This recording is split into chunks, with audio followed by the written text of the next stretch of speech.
Haleluya, haleluya, haleluya. Salam saudaraku, renungan KPI Mayim Kaim pada hari Minggu tanggal 18 Juni 2023 atau pada tanggal 28 Sivan 5783 diambil dari kitab 1 Raja-Raja 9 ayat 3 yang berkata demikian saudaraku.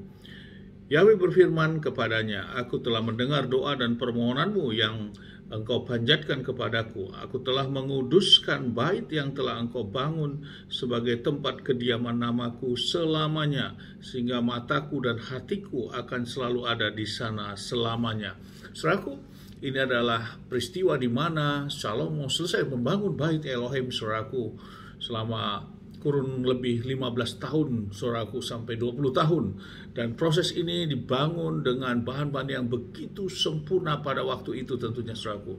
Dan dalam proses peresmian ini, Salomo mengorbankan 22.000 ekor lembu jantan dan juga 120 ekor domba, saudaraku, domba jantan yang dilakukan untuk menapiskan semua perkakas atau bait Elohim ini, saudaraku.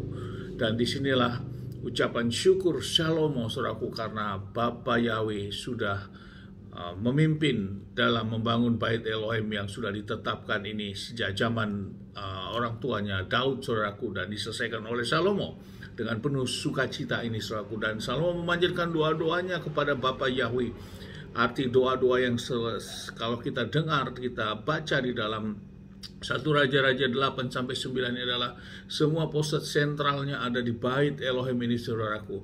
Dan Bapa Yahweh dan Salomo menghendaki bahwa setiap doa-doa yang dipanjatkan melalui bait Elohim ini, Bapa yang mendengar dari Samayim, saudaraku.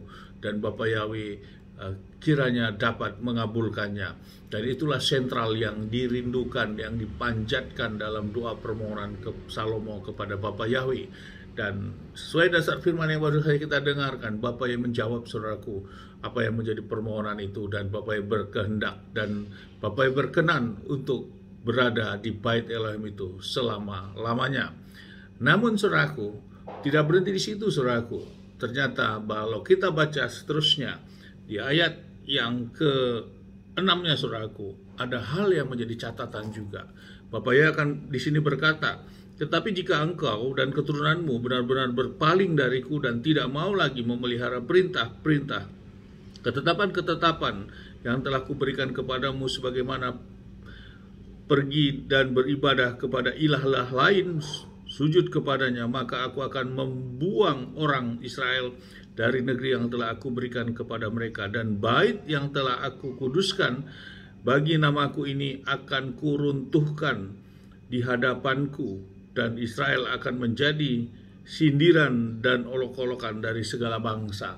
Saudaraku, Bapa Yahweh menetapkan rindu berada di bait Elohim, namun di satu sisi saat ketaatan itu sudah tidak ada, maka Bapa Yahweh juga akan menghancurkan bait Elohim itu, saudaraku.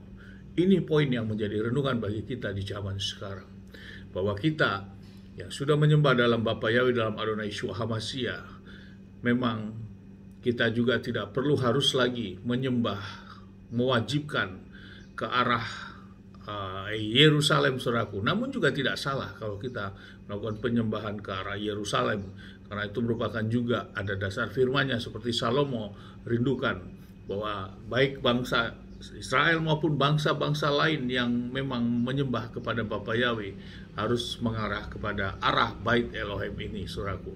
Berarti kalau kita Indonesia adalah timurnya dari Israel, berarti kita berbalik arah dari Indonesia menuju ke Israel. Boleh, saudaraku, boleh, karena ada dasar firman ini.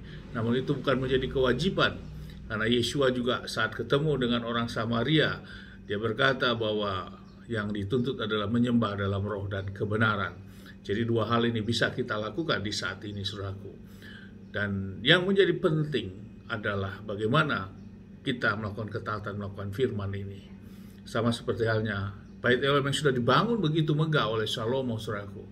Saat bangsa Israel sudah berpaling dan menyembah kepada ilah bangsa-bangsa, Bapa Yahweh sendiri akan menghancurkan bait Elohim itu, saudaraku.